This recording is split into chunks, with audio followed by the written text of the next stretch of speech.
नमस्कार दोस्तों, स्वागत है आपका नॉलेज गुरु 1602 यूट्यूब चैनल पर।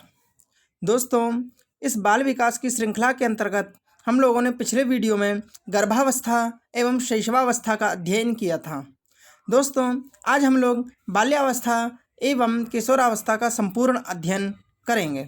आइए दोस्तों मैं यह बात कहना चाहता हूँ आपसे कि आप लोग ये ना देखें कि वीडियो छोटी है।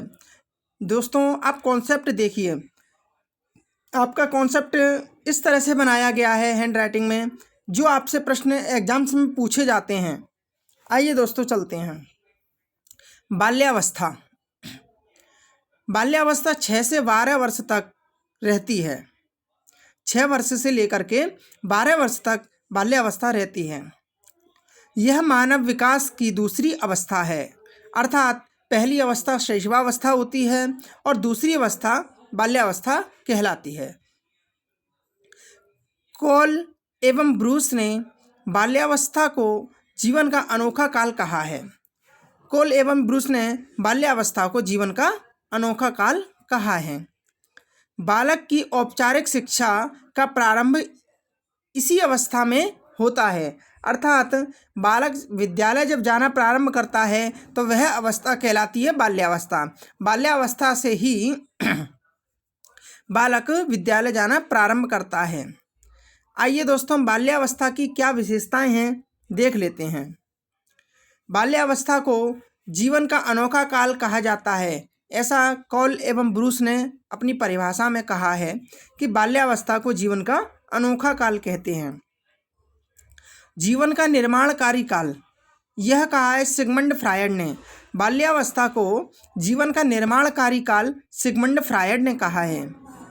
प्रतिद्वंद्वात्मक समाजीकरण का काल, यह कहा है किलपैट्रिक ने। बाल्यावस्था को प्रतिद्वंद्वात्मक समाजीकरण का काल किलपैट्रिक ने कहा है। सर्वाधिक समाजीकरण इसी अवस्था में होता है, अर्थात बालक समाज में इसी अवस्था से ही रहना प्रारंभ कर देता है। अत्यधिक छद्म मिथ्या परिपक्वता का काल, ऐसा रॉस ने कहा है। रॉस ने बाल्यावस्था को मिथ्या परिपक्वता का काल कहा है।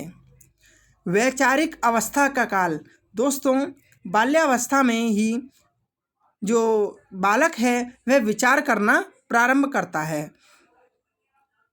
शिक्षा की दृष्टि से महत्वपूर्ण काल, शिक्षा की दृष्टि से महत्वपूर्ण काल बाल्यावस्था को इसलिए माना जाता है क्योंकि जैसे ही बालक 6 वर्ष का होता है तो उसकी विद्यालयी शिक्षा प्रारंभ हो जाती है। यथार्थवादी दृष्टिकोण, बालक का दृष्टिकोण इस अवस्था में यथार्थवादी होता है।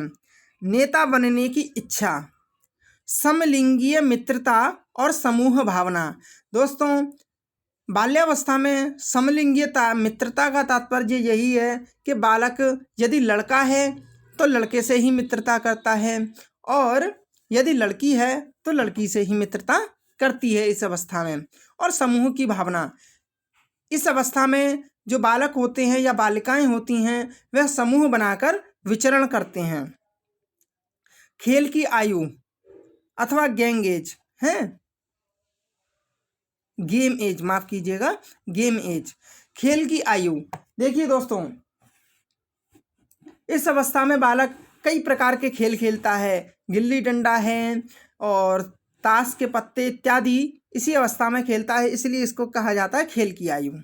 समूह, दल, टोली की आयु, दोस्तों बालक जो है वह क्या करता है, समूह बना करके एक समूह में बालक रहते हैं इस अवस्था में, इसलिए इसको समूह, दल और टोली की आयु कहा जाता है अथवा गैंग एज कहा जाता है।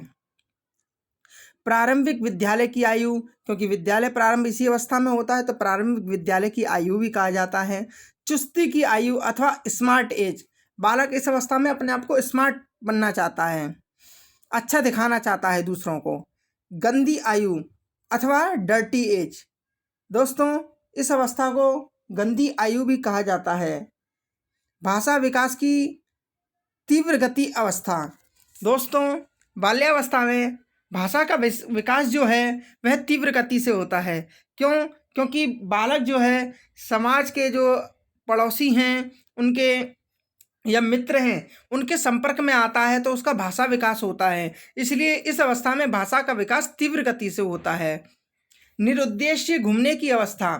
दोस्तों इस अवस्था में जो बच्चे हैं वह क्या करते हैं, बिना उद्देश्य के गली गलियों में या गुट बना करके मोहल्लों में घूमते हैं, इसलिए इसको निरुद्देश्य घूमने की अवस्था भी कहा जाता है।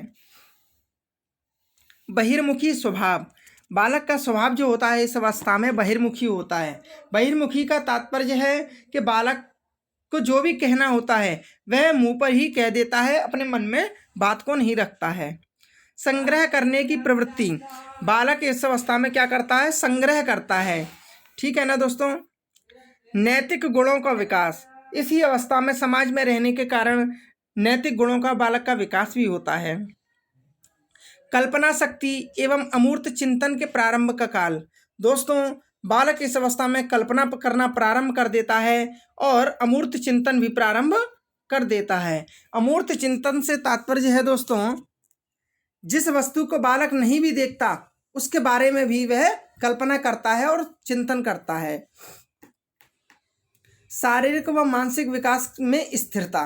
दोस्तों शैशवावस्था में हमने देखा था शारीरिक व मानसिक विकास तीव्र गति से होता है, लेकिन बाल्यावस्था में आते ही शारीरिक व मानसिक विकास क्या होता है, उसमें स्थिरता आ जाती है, शनै शनै यानी धीरे धीरे होता है। सृजनशीलता के गुण पाया जाना। इस अवस्था में बालक में सृजनशीलता के गुण पाए जाते हैं। ठीक है दोस्तों, आइए आगे चलते हैं। स्वर्णिम काल। दोस्तों इसे स्वर्णिम काल कहा जाता है।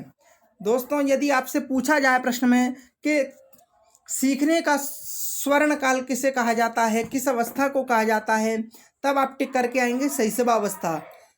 लेकिन यदि आपसे सिर्फ स्वर्णिम काल पूछा जाता है तब आप टिक करेंगे बाल्यावस्था। रुचियों में परिवर्तन। दोस्तों कॉल एवं ब्रूस ने इस अवस्था में रुचियों में परिवर्तन की बात कही है। इस अवस्था में रुचियों में परिवर्तन होता है। मूर्त अथवा प्रत्यक्ष चिंतन की अवस्था। इस अवस्था में दोस्तों बालक प्रत्यक्ष चिंतन करता है, जिस वस्तु को देखता है उसके बारे में चिंतन कर सकता है। और दोस्तों प्रत्यक्ष चिंतन तो वह करता ही है, लेकिन हमने पीछे देखा कि अमूर्त चिंतन के प्रारंभ का काल, अमूर्त चिंतन इस अवस्था में प्रारंभ हो जाता है, न कि वह इस अमूर्त चिंतन करने में परिपक्व होता है। तो अमूर्त चिंतन प्रारंभ करने का काल है, लेकिन वह प्रत्यक्ष जो वस्तु होती है उसका चिंतन करने में वह परिपक्व हो जाता है। इस अवस्था में सबसे कम कामुकता पाई जाती है, बालक भय मुक्त रहता है। दोस्तों हमने शैशवावस्था में पढ़ा था कि शैशवावस्था में बालक जो है वह उसमें कामुकता होती है और वह भयग्रस्त रहता है, लेकिन इस अवस्था में ना ही कामुकता पाई जाती है, कामुकता बहुत कम पाई जाती है और बालक भयमुक्त रहता है। आइए दोस्तों बाल्यावस्था की कुछ मनोवैज्ञानिकों ने परिभाषाएं दी हैं, आइए देख लेते हैं। क्रो एंड क्रो ने बाल्यावस्था को कहा है, बाल्यावस्था में मानसिक योग्यताओं का लगभग पूर्ण विकास हो जाता है। मानसिक योग्यताओं का बाल्यावस्था में लगभग पूर्ण विकास हो जाता है, ऐसा क्रो एंड क्रो ने कहा है। रॉस ने कहा है बाल्यावस्था मिथ्या परिपक्वता का काल है। यहाँ पर नोट दिया हुआ है दोस्तों, पूर्व प्रारंभिक विद्यालय की आयु, यदि प्रश्न आपसे पूछता है कि पूर्व प्रारंभिक विद्यालय की आयु क्या है, तब आप करेंगे टिक 3 से 6 वर्ष। और यदि प्राथमिक विद्यालय की आयु आपसे पूछता है तो 6 से 11 अथवा 12 वर्ष। ठीक है दोस्तों, तो इस तरह से आपका बाल्यावस्था समाप्त होती है। अब हम चलते हैं किशोरावस्था की तरफ। किशोरावस्था जो कि 12 से 18 वर्ष, इसको अंग्रेजी में अडोलसेंस कहते हैं। ठीक है दोस्तों, आइए अडोलसेंस शब्द की उत्पत्ति लैटिन शब्द अडोलसेंसर अडोलसेयर शब्द से हुई है। हाँ, लैटिन शब्द की इस अडोलसेंस शब्द की उत्पत्ति लैटिन शब्द के अडोलसेयर शब्द से हुई है, जिसका अर्थ है परिपक्वता की ओर बढ़ना। दोस्तों, स्टेनली हॉल ने अडोलसेंस नामक पुस्तक 1904 में प्रकाशित की। इसमें उन्होंने कहा कि किशोर में जो भी परिवर्तन होते हैं वे अचानक होते हैं, न कि धीरे धीरे। ठीक है दोस्तों, स्टेनली हॉल को किशोरावस्था का जनक माना जाता है। यदि आपसे पूछा जाता है किशोरावस्था का जनक कौन है, तब आप टिक करेंगे स्टेनली हॉल। बाल्यावस्था व युवावस्था के मध्य का काल किशोरावस्था कहलाता है। आइए दोस्तों, किशोरावस्था का जो पूर्व भाग है और उत्तर भाग उसका अध्ययन करते हैं। पूर्व किशोरावस्था को तरुणावस्था अथवा वयः संधि भी कहते हैं। यह पूर्व किशोरावस्था की जो आयु है वह लड़कियों में 11 से 13 वर्ष तक और लड़कों में 12 से 14 वर्ष तक। इसे द्रुत एवं तीव्र विकास का काल भी कहा जाता है। पूर्व किशोरावस्था को इसे समस्याओं की आयु कहा जाता है। तूफान व उलझन की अवस्था भी इसे कहा जाता है। अब है दोस्तों उत्तर किशोरावस्था। उत्तर किशोरावस्था का काल है 13 से 19 वर्ष तक। किशोरावस्था की विशेषताएं। आइए दोस्तों, किशोरावस्था की क्या क्या विशेषताएं देखते हैं और समझते हैं। नया जन्म का काल। किशोरावस्था को नया जन्म का काल स्टेनली हॉल ने कहा है। दबाव, तूफान, संघर्ष एवं तनाव का काल भी स्टेनली हॉल ने ही किशोरावस्था को कहा है। जीवन का सबसे कठिन काल किलपैट्रिक ने कहा है। अच्छा, स्वर्ण काल यानी गोल्डन एज भी किशोरावस्था को कहा जाता है। वसंत ऋतु किशोरावस्था को कहा जाता है। समायोजन का अभाव। दोस्तों, इस अवस्था में बालक परिवार अथवा समाज से समायोजन करने में असमर्थ रहता है, इसलिए इस अवस्था को समायोजन का अभाव माना जाता है। देशभक्ति की भावना अथवा वीर पूजा।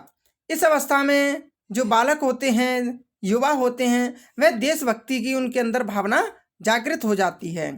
संवेग अस्थिर। इस अवस्था में जो संवेग होते हैं वह अस्थिर रहते हैं, अर्थात उसको क्रोध आता है तो वह प्रकट करता है, और ईर्ष्या होती है तब भी वह प्रकट कर देता है। अर्थात संवेग जो होते हैं वह क्या होते हैं, अस्थिर होते हैं। वीर पूजा की प्रवृत्ति। चहुमुखी विकास। इस अवस्था में बालक का चहुमुखी विकास होता है, अर्थात संवेगात्मक विकास भी होता है, शारीरिक विकास भी होता है, मानसिक विकास भी होता है, सामाजिक विकास भी होता है इत्यादि। दिवा स्वप्न की प्रवृत्ति। बालक दिन में ही स्वप्नों में खोया रहता है।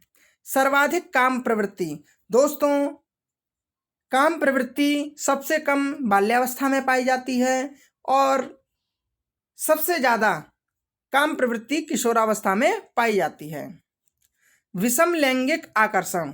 दोस्तों, इस अवस्था में बाल्यावस्था में तो बालक जब मित्रता करता है तो वह लड़का लड़के से करता है, यानी समलैंगिक से करता है, लेकिन किशोरावस्था में जो युवा है जब मित्रता करता है तो वह विषम लैंगिक से करता है। यदि लड़का है तो लड़की से और लड़की है तो लड़का से। तार्किक चिंतन, अमूर्त चिंतन की अवस्था। दोस्तों, बाल्यावस्था में अमूर्त चिंतन करना बालक प्रारंभ करता है, लेकिन किशोरावस्था में अमूर्त चिंतन करने में बालक परिपक्व हो जाता है। अमूर्त चिंतन का तात्पर्य है जिस वस्तु को बालक नहीं भी देखता उसके बारे में भी वह चिंतन कर लेता है। समस्याओं की आयु व उलझन की अवस्था। ठीक है दोस्तों, यह थी किशोरावस्था की विशेषताएं। आइए अब इसकी परिभाषाएं कुछ मनोवैज्ञानिकों ने दी हैं, उन्हें देख लेते हैं। Stanley hall. संघर्ष, तनाव, तूफान व विरोध की अवस्था। स्टेनली हॉल ने किशोरावस्था को संघर्ष, तनाव, तूफान व विरोध की अवस्था कहा है। रॉस, मनोवैज्ञानिक रॉस ने कहा है किशोर समाज सेवा के आदर्शों का निर्माण व पोषण करते हैं। वेलेंटाइन, मनोवैज्ञानिक वेलेंटाइन ने कहा है किशोरावस्था अपराध प्रवृत्ति के विकास का नाजुक समय है। किलपैट्रिक ने कहा है किशोरावस्था जीवन का सबसे कठिन काल है। और जरशील्ड, मनोवैज्ञानिक जरशील्ड ने कहा है बाल्यावस्था से परिपक्वता की ओर संक्रमण यानी प्रवेश ही किशोरावस्था है। आइए दोस्तों आगे चलते हैं। कॉल एवं ब्रूस ने कहा है संवेगात्मक विकास में तीव्र परिवर्तन ही किशोरावस्था है।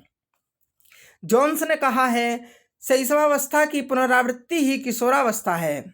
यहाँ पर नोट दिया है दोस्तों, शारीरिक विकास में सबसे पहले नाड़ी संस्थान का विकास होता है। दोस्तों यहाँ पर किशोरावस्था के विकास के कुछ सिद्धांत हैं जो कि स्टेनली हॉल और थॉर्नडाइक द्वारा प्रतिपादित किए गए हैं। आइए देखते हैं। पहला सिद्धांत है त्वरित विकास का सिद्धांत। यह सिद्धांत स्टेनली हॉल ने 1904 में दिया था। इस सिद्धांत के अनुसार किशोरावस्था में जो भी परिवर्तन होते हैं वह आकस्मिक होते हैं यानी अचानक होते हैं। लेकिन इसी के तुरंत विपरीत थॉर्नडाइक ने अपना सिद्धांत दिया, क्रमिक विकास का सिद्धांत। यह थॉर्नडाइक ने दिया। थॉर्नडाइक ने कहा कि किशोरावस्था में जो भी परिवर्तन होते हैं वह एकदम न होकर धीरे धीरे और क्रमानुसार होते हैं। ठीक है दोस्तों, इस तरह से हमारा बाल्यावस्था और किशोरावस्था का संपूर्ण अध्ययन समाप्त होता है और आगे की क्लास दोस्तों कल करेंगे। यदि आपको हमारी क्लास अच्छी लग रही हो तो दोस्तों लाइक, शेयर एवं सब्सक्राइब अवश्य करें। धन्यवाद दोस्तों।